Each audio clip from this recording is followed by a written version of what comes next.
In this section, we're going to go over something called sampling distribution and the center limit theorem. And let's say you decide to major in statistics, then you're actually going to see these kind of concepts over and over again. So before I get started, let's go over what we've been doing so far. So we have this population, right? So this is our population, and we've been doing a lot of like statistical analysis on it. So we could compute its population mean, which is mu, and its population standard deviation, which is sigma. But sometimes, and oftentimes, it's impossible to get the whole data set of our population. It could be impossible. So that's why people have been doing is they've been taking samples. So they take like little samples like this. Oops. And then do some statistical analysis on our sample. So we could compute like our sample mean, which is our x bar, and our sample standard deviation, right? And the reason why we do this, again, is because we want to approximate or get really close to the actual population mean and standard deviation. So here, we want to estimate our population mean and our population standard deviation. That's the whole goal of why we want to take samples. And let's say we took another sample, right? Sure. We took another sample and we compute its mean and standard deviation. Most likely is that they're going to be different from the first sample that we took. And again, this value is trying to approximate the population mean and population standard deviation. So what happens if we keep getting samples from our population and computing its mean and standard deviation? So the question now is, what is the frequency with which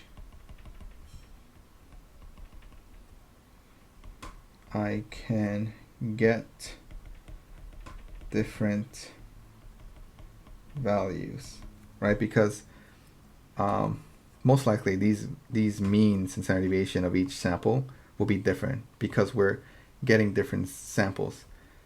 But again, these values, they're trying to approximate our population mean and standard deviation. And that's kind of like the whole idea of this section.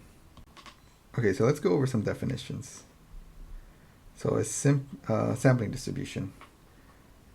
If several samples were drawn from a population, they're likely to have different values of x bar, or the sample mean.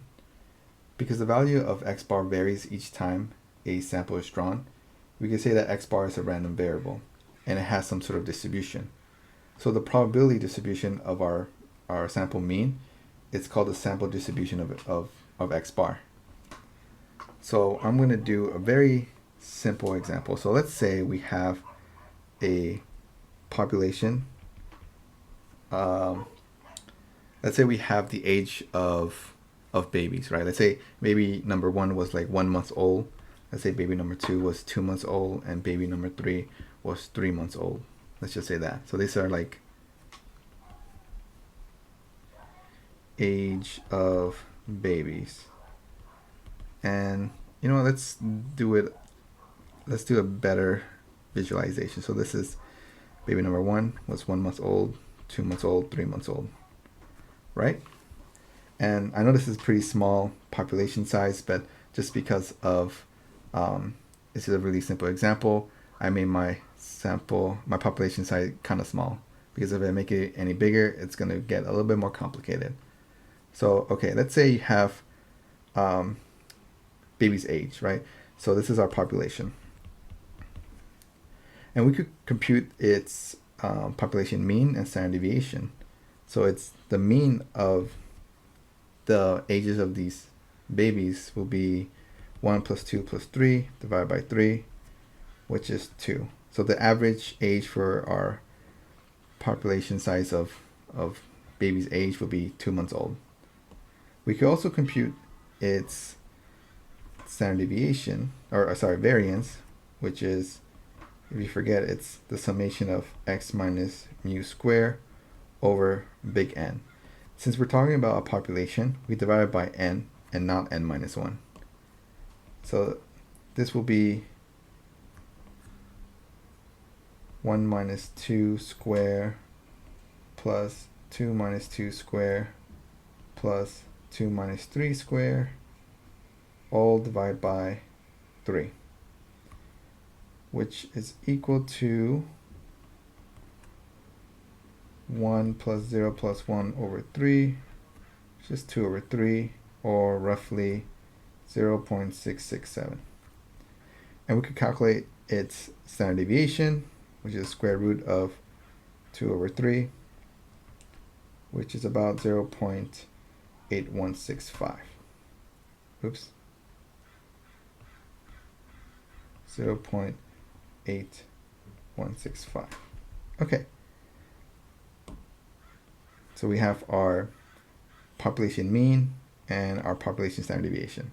But let's just say for a moment that we don't know these values. Let's say we don't know the size of our population. We have no clue. What we could do is take a sample. So let's say S1, I'm just going to call it like sample size number 1. Let's say at random I pick a toddler. Let's say I pick this one. I pick it out. And it's like, oh, this toddler is 1 month old. So I'll put 1 in my sample size. My sample. And let's say I put it back. I do it again. Let's say I got a toddler who was 2 months old. So I put 2 in my sample. So here my sample size n is 2, right? Because I only picked 2 toddlers. And what I could do is compute its mean, our sample mean, because again, we're taking a sample of our population, and this will be 1.5 if you calculate it, because 1 plus 2 divided by 2 is 1.5. Let's say I do it again, and I call it S2, and at random, let's say I pick a toddler and he was or she was 2 months old, so I put 2 here. And let's say I do it again, and let's say I pick the same baby, and I have to put 2 months here. So my new S2, my next sample, will be 2 and 2. So this will be, if I take its mean, will be 2. So let's say I keep doing that over and over with the same sample size, which is 2.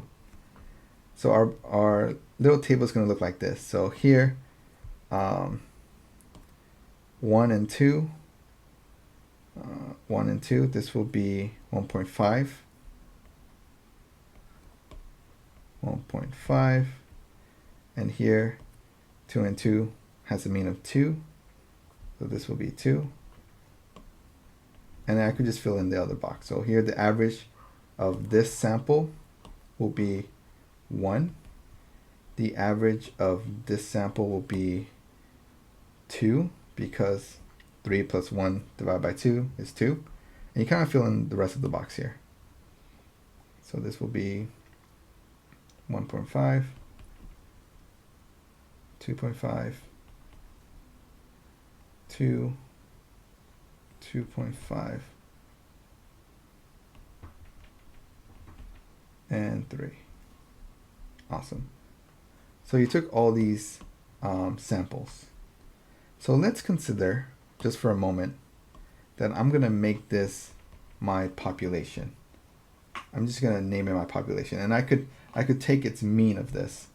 So let me just organize this a little bit. The mean of x bars. So essentially what I'm doing, I'm taking the average of all the averages of our samples. So if I do that, this will be 1 plus 1.5 plus 2 plus 1.5 plus 2 plus 2.5 plus 2 plus 2.5 plus 3, all divided by 9, because there's 9 elements here. And if you actually compute this, this will be equal to 2. So notice that the mean of our sampling distribution is the same as the mean of the population. So if we didn't know this value, we can compute it by taking a bunch of samples and then taking the mean of all the samples. So here, and this is true in general, so mu of x bar, the mean of our sampling distribution, is the same as the population mean, mu.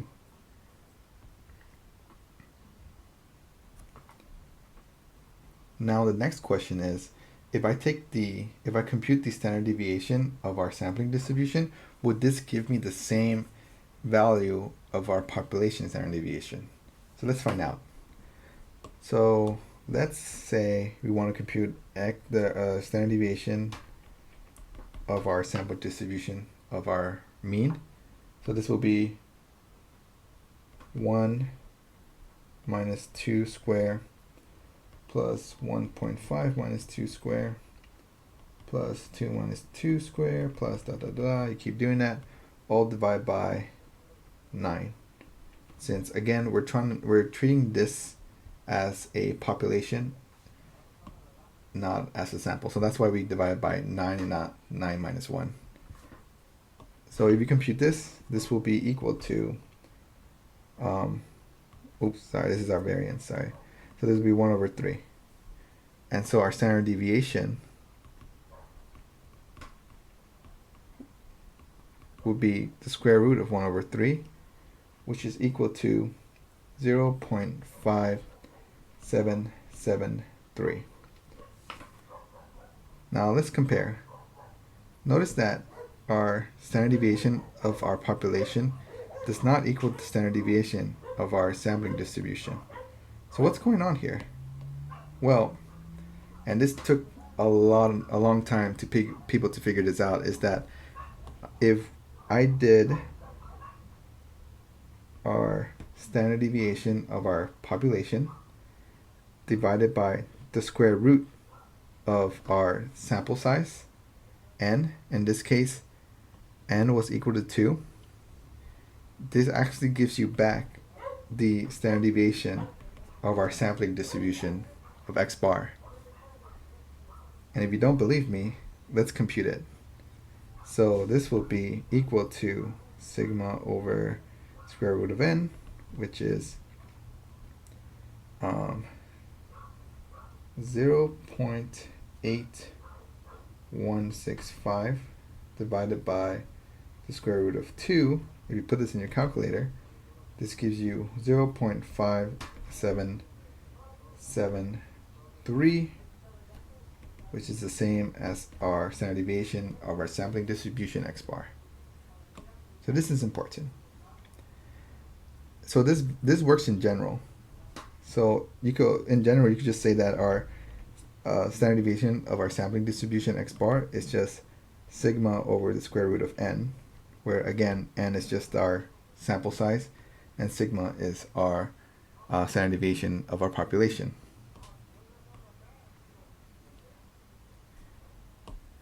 And this is often called the standard error.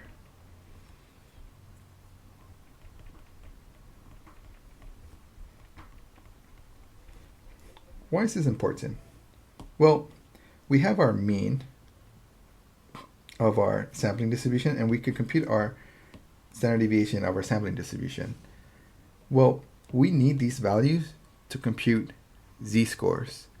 And z-scores are important because we could compute probabilities. So that's the idea here. So in summary, let x bar be the mean of a simple random sample of size n drawn from a population with mean mu and standard deviation sigma. The mean of the sample distribution mu x bar is the same as the sample of the population mean, and the standard deviation of the sample distribution sigma x bar is equal to the standard deviation of a population divided by the square root of n, where n was our sample size. And again, this standard deviation of our sample distribution, this is called the standard error of the mean. Let's go over some example. Among students at a certain college, the mean number of hours of television watched per week is 10.5. The standard deviation is 3.6. A simple random sample of 16 students is chosen for a study of viewing habits. Let x bar be the mean number of hours of TV watched by the sample student. The goal is to find the mean and standard deviation of our sample distribution x bar. So before we begin, we want to know what we have in our example. So here we know what mu is, or our population mean. So mu is equal to 10.5, and our standard deviation of our population is 3.6. So that's given. We found these values in our problem. We also know that our sample size was 16 because there were 16 students. So n will be 16. Now again, the goal is to find the mean and standard deviation of our sample distribution.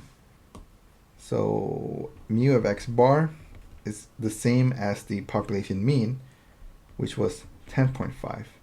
So mu of x bar is equal to 10.5. And sigma of x bar is the standard deviation of our population divided by the square root of our sample size. In this case, this is 3.6 divided by square root of 16, which is equal to 0.90.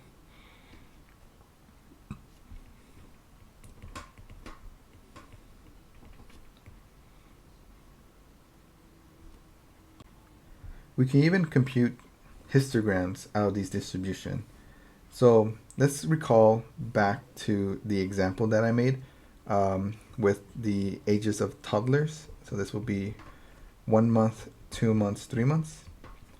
We can make a probability distribution here.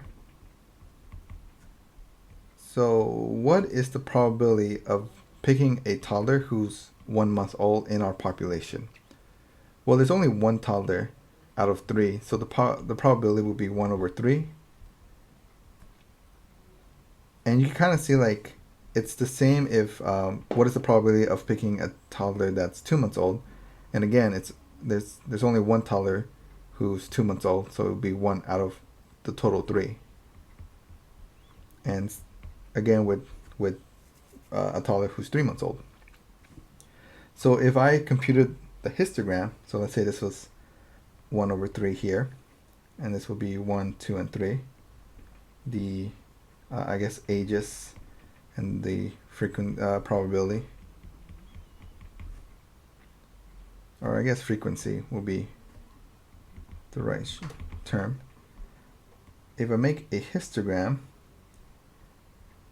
since they have the same frequency, it's just going to be 3 same rectangles. But how about this? Let's go back to our distribution. So if you recall, this was 1, 1.5, 2, 1.5, 2, 2.5, 2, 2.5, and 3. We can make a probability distribution out of this. So it would be x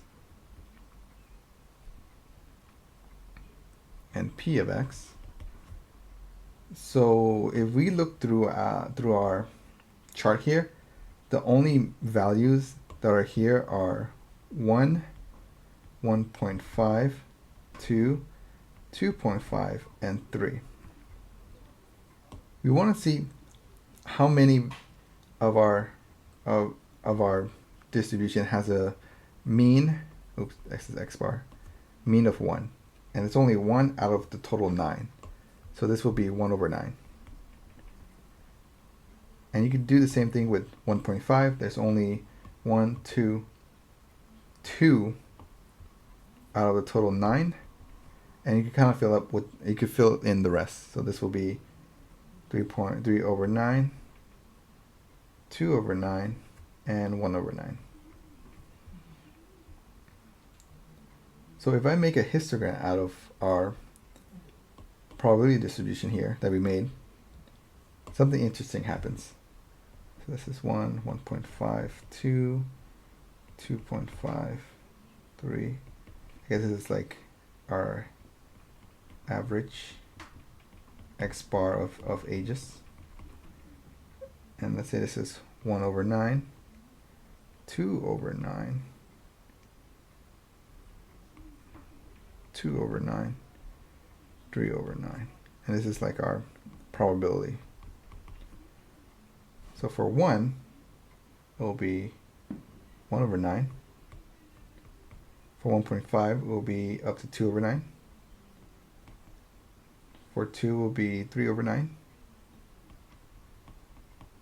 For 2, it will be 2 over 9, so this would be a 9. And then for 3, it will be 1 over 9. Now, what does our histogram for our distribution kind of look like? It kind of looks like a normal curve, right? And this is not a coincidence. It's actually true in general. If your sample size is large enough, if you make a histogram, it'll turn into a normal curve. And notice that our sample size here was n equals 2. Since our sample size wasn't that big, but it still constructs a normal curve, it's because our histogram to begin with, our data was already symmetric. If I put like a line here, you can kind of see like it's symmetric. So that's why I only took a sample size that was kind of small to kind of get this normal curve here. But if your data was not symmetric, it needs to have a sample size that's a little bit larger, when n equals 30 actually. In general, so the probability histogram for the sampling distribution look a lot like a normal curve, whereas the probability histogram for the population does not. So you kind of see here, like this looks like a normal curve. This does not look like a normal curve. If the sample size is large enough, the sample mean x bar will be approximately normal distributed. And that's kind of what we, that happened here. But for a symmetric population, the sample mean is approximately normal distributed, even for a small sample size. So a little bit of a rule here: for a normal population, the sample mean will be normal for any sample size n. So that's why, since this was already symmetric to begin with, our population was already kind of normal or symmetric. It only took a small sample size to kind of get this normal curve. And you can kind of see it in this example here. So let's say you have this probability distribution here, and you can make a histogram out of this table, which kind of looks like here. And you could do kind of like the same thing like what I did earlier and make a sample size and then construct a histogram with that specific sample size. So here they construct a histogram with a sample size of n equals 3. And our previous example, we did n equals 2. You kind of see like it's not that it's not looking like a normal curve yet. But let's say if we increase our sample size, so let's say n equals 10, you kind of look like, oh, it's getting there. It's kind of looking like a normal curve. What happens if we increase it to n equals 30? We see that our histogram, our probability histogram, looks a lot like a normal curve, which is something that we want because we could, compute probabilities with normal curves. And this discovery is kind of what the central limit theorem is all about. So here, the central limit theorem states that let x bar be the mean of a large, simple random sample. In this case, large, quote unquote, is whenever n is greater than 30. So let x bar be the mean of a large, simple random sample from a population with mean mu and standard deviation sigma. Then our x bar has an approximately normal distribution with mean mu and standard deviation sigma over the square root of n, which is what we computed earlier. The reason why this is so important is because since we know with this central limit theorem, we know that our x bar is approximately normally distributed, we could use these two values to compute z-scores. And the reason why we can compute z-scores, or why it's important to compute z-score, is that we were able to use the table to compute probabilities. So that's what we're going to talk about next, is procedures for computing probabilities using the central limit theorem. The first step that you want to check is that, is your sample size large enough? You want to check if your sample size is greater than 30. If it is, great, you can continue.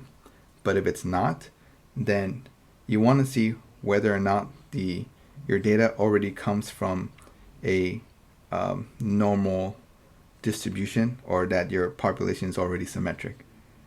If either of these two cases is false, then you cannot compute your probabilities. You got to state that it's impossible to compute. Well, it's not impossible. You have to use procedures that are a little bit too advanced for us right now. But for now, we just say that it's not possible for us to compute probabilities if our sample size is not large enough. But let's say if it is. If it is large enough, then you have to find our mu of x bar, the mean of our distribution, and our sigma of x bar, or our standard deviation of our distribution. And we already had some practice computing these values. Then what we could do is sketch the normal curve, shade the area, and then use table 8.2 to compute our probabilities. And you should already be familiar how to use table 8.2 to compute probability. This was in section 6.1. There we go. If you want to go back and review. Now let's do an example that combines all of the idea for this section. Based on the data from the US Census, the mean age of college students a recent year was 25 years old. So this is our mean, with a standard deviation of 9.5 years. A simple random sample of 125 students is drawn. What is the probability that, this is what our goal is, what is the probability that the sample mean age of student is greater than 26 years? So what I like to do is collect all the things that we have. So we have our population mean, which is 25 years old, our standard deviation, 9.5, and our sample size, which is 125. Now we want to check first is that, can we even compute our probabilities? So you want to ask yourself, is our sample size large enough? If you look at our sample size, it's 125. Since this is greater than 30, we could say that we are able to compute this probability. So we're okay. So now we're able to continue. Next, we want to compute our mean of our distribution, our mean distribution, x bar, which is the same as the mean of our population. which was given, 25. So mu of x bar is equal to 25. And our standard deviation of our distribution is sigma over the square root of n. So this will be 9.5 divided by the square root of 125, which is equal to 0.85. So now that we have our mean and standard deviation, we're able to compute our z-score. So now our I'm writing it right here. Our z-score will be x minus mu of x bar divided by sigma of x bar. Our x here is 26 years. This is the data that we want to compare. So this will be 26 minus 25 over 0.85. And this is equal to 1.176. However, since we're using our table to compute probabilities, we have to round our z-score to 2 decimal places. So we have to look at the second number here, look at the right of it. Is this number greater than 5? Then you increase it. So this will be 1.18. So this is our z-score. So what are we trying to find? We want to find that the probability that the sample mean age of the student is greater than 26 years. So I'm going to circle greater. So this gives me an idea that I want to find the probability of z is greater than 1.18, which is our z value. So I want to draw the curve.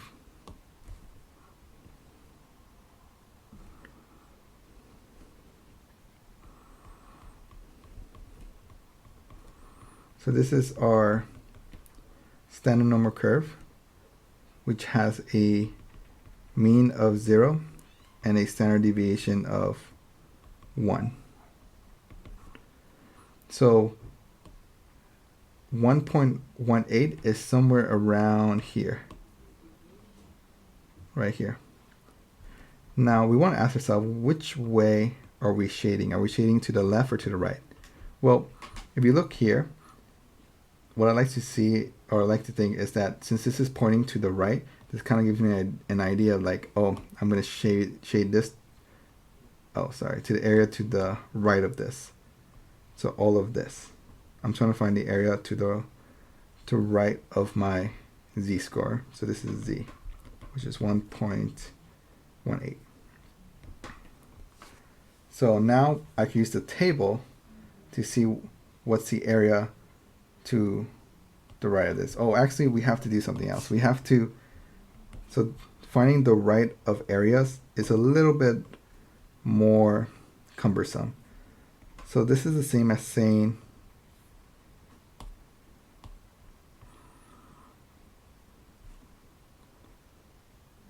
you want to find, if you take the area of the whole, the area under the whole curve minus the area to the left of your z-score, then you're going to have left over is the area to the right of your z-score. And the reason why we have to do this is because in our table, they only give you area to the left of z-scores. So this will be 1 minus the area to the left of the z-score, which we can find using our table. So this will be, you look for 1.1, which is right here, and 0.8, where they intersect, is the area of the left of that z-score, which is 0.8810. So this will be equal to 0.8810, which is equal to 0.119. So this will be equal to 0.119. So what does this mean in words? Well, they were asking to find the probability that the sample mean age of student is greater than 26 years old. So I guess in words you could say that the probability that the sample mean age of students is greater than 26 years is 0.119, or about 11.9%. So this is what you could say in words.